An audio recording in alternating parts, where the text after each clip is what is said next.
My name is Vikas Sharma from class 9th. My topic is Nanking massacre.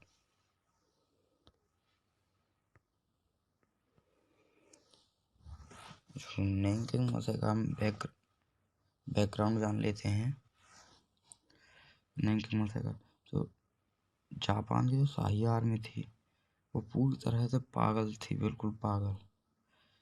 उसने Chinese पर बहुत क्रूरता दिखाई है। उसने किसी को भी नहीं छोड़ा, बहुत ब्रुटैलिटी दिखाई है, बहुत लोगों को मारा है। क्या बच्चे, क्या बूढ़े, औरतें, किसी को भी नहीं छोड़ा। सबको जो दिखा सर पे गोली मारी। इतनी क्रूरता दिखाई है। और हैरानी की बात यह है कि ये कत्ल मजे के लिए हो रहे थे। एक टाइम पर वो लोग मजे करने लगे थे।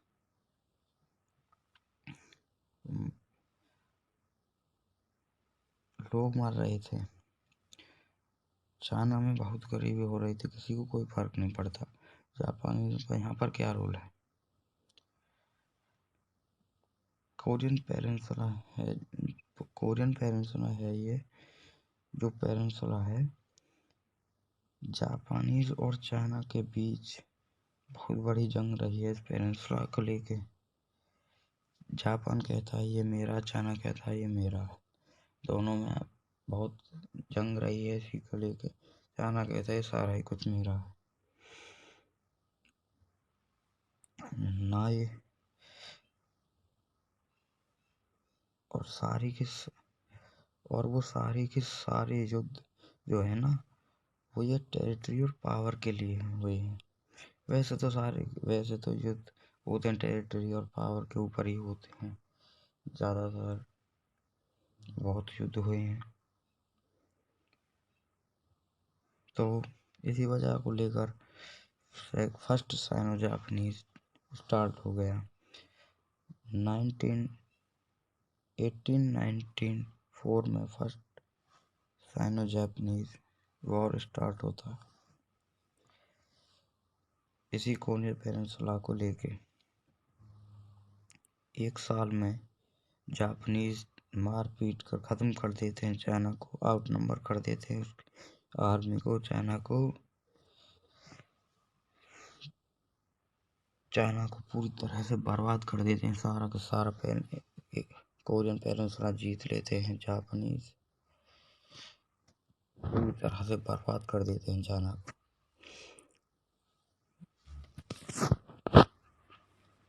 पूरी तरह से बर्बाद कर देते हैं, मार पीट कर ख़त्म कर देते हैं बिल्कुल। अब सेकंड साइनो जापानीज वॉर, जब second Sino Japanese war start हुआ था वो हुआ था 1937 में। तब तक जापानीज की इंपीरियल आर्मी बहुत पावरफुल हो गई थी। यहाँ पर चाइना क्या कर रहा था? चाइना में भयंकर पावर स्ट्रगल होता है। चाइना के लोग मर रहे होते हैं, उनकी कोई सुध लेने वाला नहीं होता है। वहाँ पर माओ सेतुंग का उदय होता है, कम्युनिस्ट पार्टी का उदय होता है, कम्युनिस्टों का उदय होता है। इधर KMT पार्टी होती है, चियांग काई शेक की। तो दोनों पार्टी आपस में लड़ रही होती हैं पावर के लिए। पावर आर्मी बना नहीं पाई। इसी बीच जापान अपनी भयंकर आर्मी बना लेता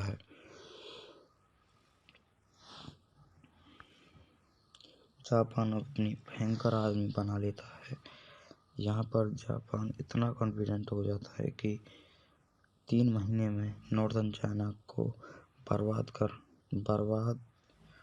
कर देंगे, मार पीट कर ख़त्म कर देंगे, कब्जे में ले लेंगे। ये तक कह देता है जापानीज ये तक कह देते हैं।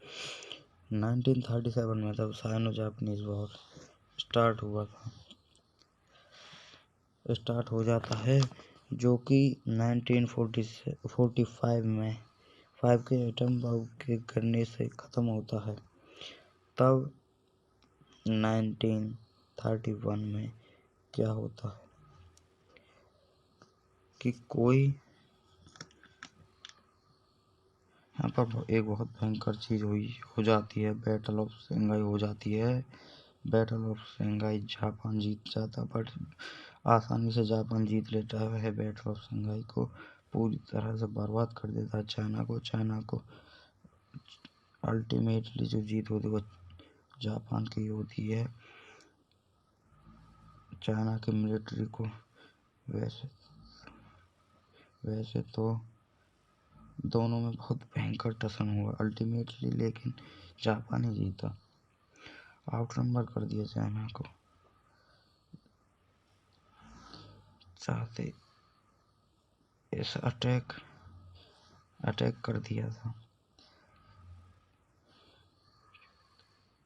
जो देश है ना जिसमें सबसे ज्यादा क्रूरता सही है वो चाइना है। चाइना ने सबसे ज्यादा क्रूरता सही है।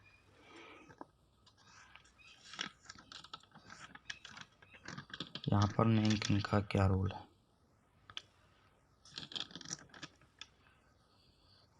नैनकिंग का क्या रोल है?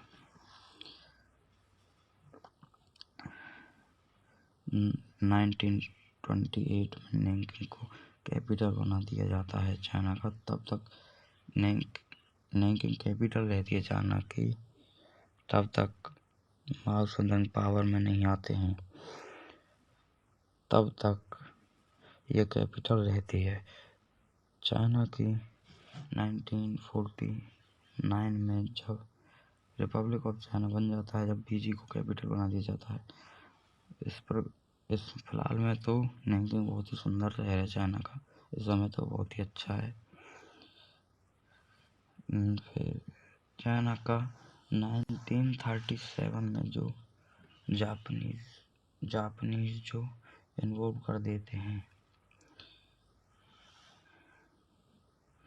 यहाँ पर चाइना क्या कर रहा है कि पहले तो केएमटी पार्टी और कम्युनिस्ट पार्टी भिड़ जाती हैं। जब जापान का खतरा लगता है तब केएमटी पार्टी और कम्युनिस्ट पार्टी दोनों हाथ मिला लेती हैं। तब लगता है कि खतरा टल गया, जापान का खतरा लगता है कि अब नहीं है। तब दोनों में फिर से वॉर स्टार्ट हो जाता है और जो जीत होती है ना बाद में वो माओ सेदुंग की ही होती है। जब अब जापानीज क्या कर रहे हैं? जापानीज क्या करते हैं, पहले तो नॉर्थर्न चाइना में घुस जाते हैं और बैटल ऑफ शंघाई हो जाती है। बैटल ऑफ शंघाई कर देते हैं जापानीज। चीन का अक्सर थोड़ा डरे हुए होते हैं कि प्रॉब्लम है। उनकी जो इम्पीरियल आर्मी है ना वो बहुत खतरनाक है, हमको थोड़ा सा डिफेंस के मोड में चलना है। जापान डिफेंस के मोड में चलना है। जापानी क्या करते हैं, नैनकिंग में घुस जाते हैं। चियांग काइक से क्या करते हैं, चियांग काइक से चाहते तो चीज़ों को सही कर सकते थे, लेकिन उन्होंने ऐसा नहीं किया। चियांग काइक से को वहाँ पर जितनी भी आर्मी होती है उसको वापस आ जाने का ऑर्डर दे देते हैं। ये एक बहुत बड़ा प्लंडर होता है।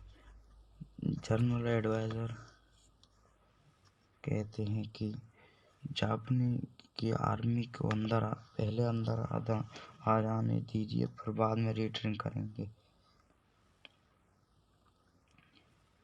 फिर वो लोग हार जाएंगे। उनको डर यह रहता है कि आने वाले बहुत सारी अभी बैटल्स उन्होंने पूरी 22 बैटल्स लड़नी है अभी, कि वे चाहते हैं कि मैं अपनी आर्मी से अभी सेफ रखूं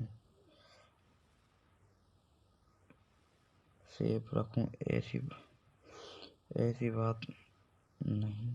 सभी लोग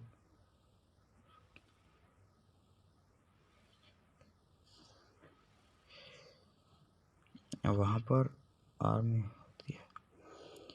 अब वहाँ पर जो आर्मी होती है वो वहीं पर तैनात रहती है।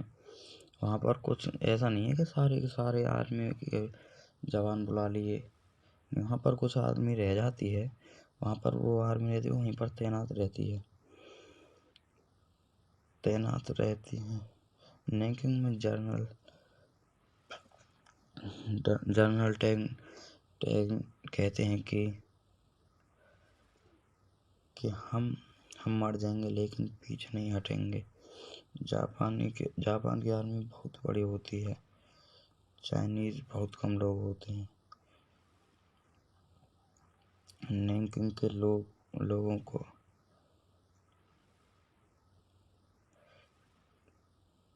देश का नैकिंग को लोगों को लगता है कि हमें हमारी सरकार बचा लेगी।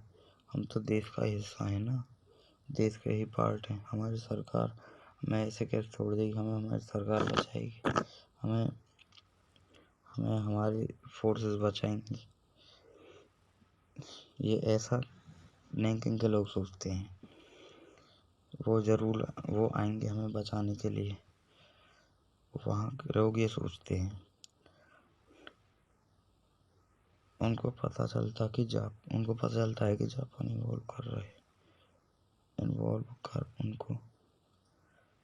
रहे हैं। ये लोग सोचते हैं कि ये लोग हमारे चाइनीज आर्मी में भी अच्छे, ये लोग नैकिंग के लोग सोचते हैं कि हमारी चाइनीज आर्मी से भी अच्छे होंगे। यहाँ पर पावर स्ट्रगल चल रहा है। जब जापान कब्जा कर लेते हैं तो वो बहुत अच्छे, उनको लगता है कि वो हम पर कब्जा कर लेंगे, हम पर कब्जा कर लेंगे और हमें अच्छे से ट्रीट करेंगे, हमें अधिकार देंगे, हमें हक देंगे हर चीज़ का।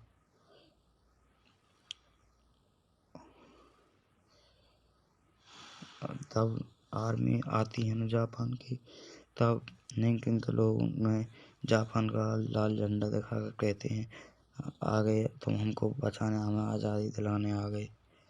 ऐसे नैकिंग के लोग करते हैं। लाल झंडा दिखाते हैं और कहते हैं कि आ गए तुम लोग हमको बचाने के लिए आ गए, हम आज़ादी दिलाने के लिए आ गए।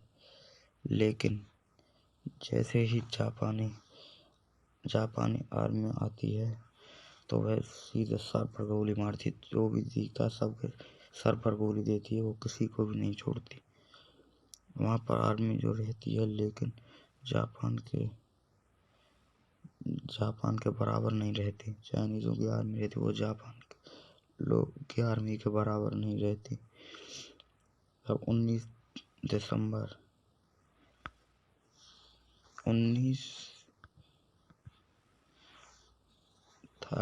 दिसंबर को ऑक्यूपाई कर लेते हैं सारे शहर को।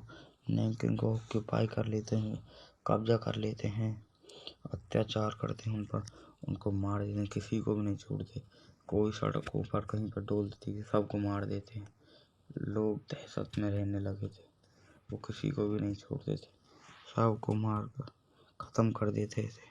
और वो मारते कैसे थे, वो लोगों के सर पर गोली मारते थे, उन्हें जिंदे लोगों को जला दिया करते थे, और नहीं फिर आधा जमीन में दबा कर फिर उनको ऊपर से आग लगा देते थे।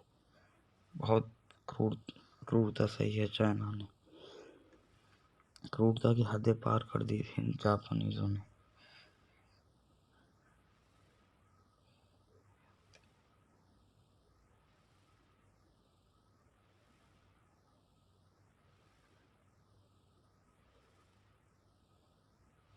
चारों तरफ से नैकिंग को घेर लिया था जापानीजों ने और जिंदा काट देते थे। उनमें से 2 सोल्जर्स में शर्त लगी थी, कौन सबसे पहले 100 लोगों को मारेगा। फिर वो मारते गए, फिर उनमें फिर शर्त लगी कि कौन 150 मारेगा, उसमें 50 का आंकड़ा और ऐसे बढ़ते ऐसे उन लोगों ने बहुत को लोगों को मारा था। ये एंजॉय करने लगे थे, ये मजे के लिए कत्ल करने लगे थे फिर बाद में।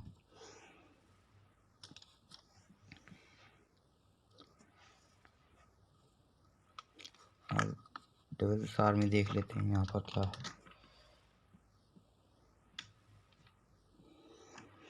डेविल्स आर्मी में यह है कि बहुत अत्याचार करने लगे, उन्होंने किसी को भी नहीं छोड़ा।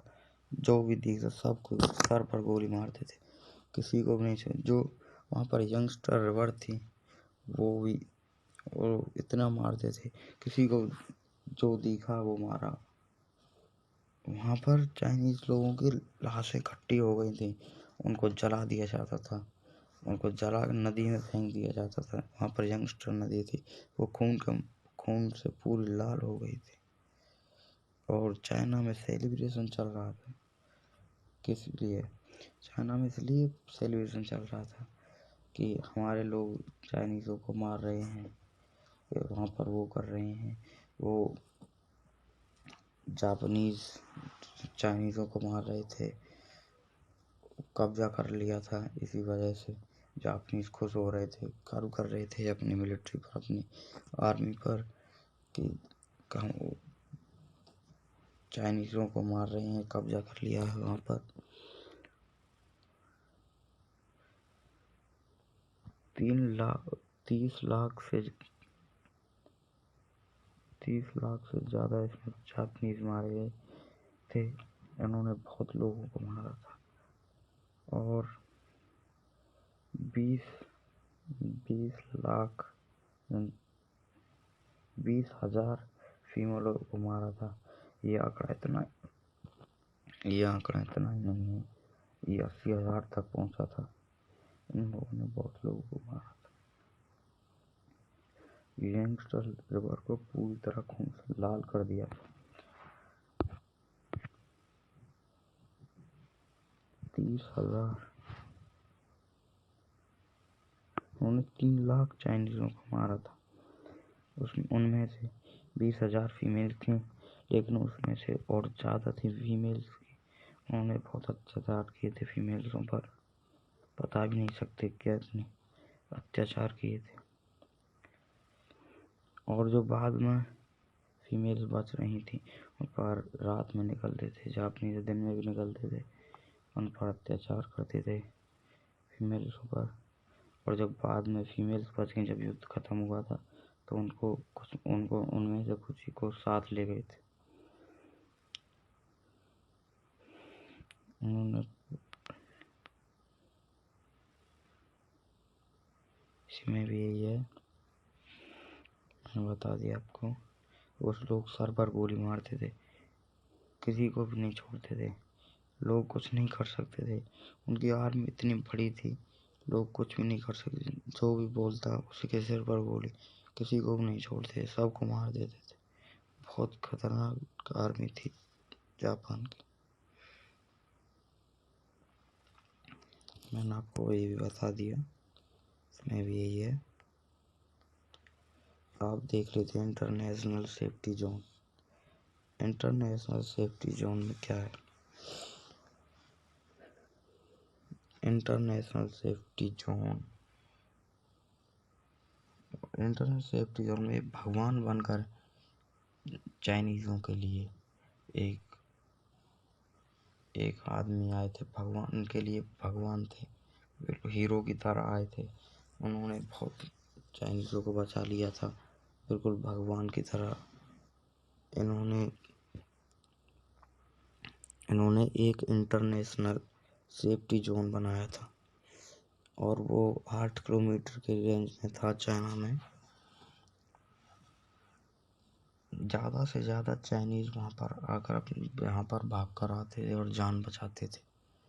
वहाँ पर चाइनीज़ मारते नहीं थे, वहाँ पर जापानीज आते नहीं थे, चाइनीज़ वहीं पर छुपते थे ज़्यादा से ज़्यादा। उनमें से लाखों लोग, हज़ारों लोगों की जान बच गई थी।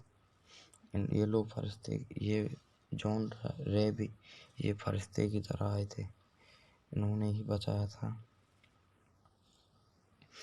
लेकिन ऐसा नहीं है कि वहाँ पर मारते नहीं थे। तो ये जापानीज आते नहीं थे, वहाँ पर आते थे, वहाँ पर लूट कर ले जाते थे लोगों को, उनको सामान लेके किसी को दे। जापानीज उसमें घुसने की ताड़ लगाए बैठे रहते थे, कब घुसे, उनको लूट कर ले जाते थे। वहाँ पर भी लोग दहशत में रहते थे, किसी को नहीं छोड़ते थे। और उनकी वो ऐसे ही मारते थे कि सर्दियों में रिवर बिल्कुल बर्फ से जम जाती है, उसमें आधा गाड़ कर ऊपर से कुत्ते छोड़ देते थे, फिर बाद में ठंडे पानी में डूब कर मौत हो जाती थी। ऐसे भी मारते थे चाइनीज को।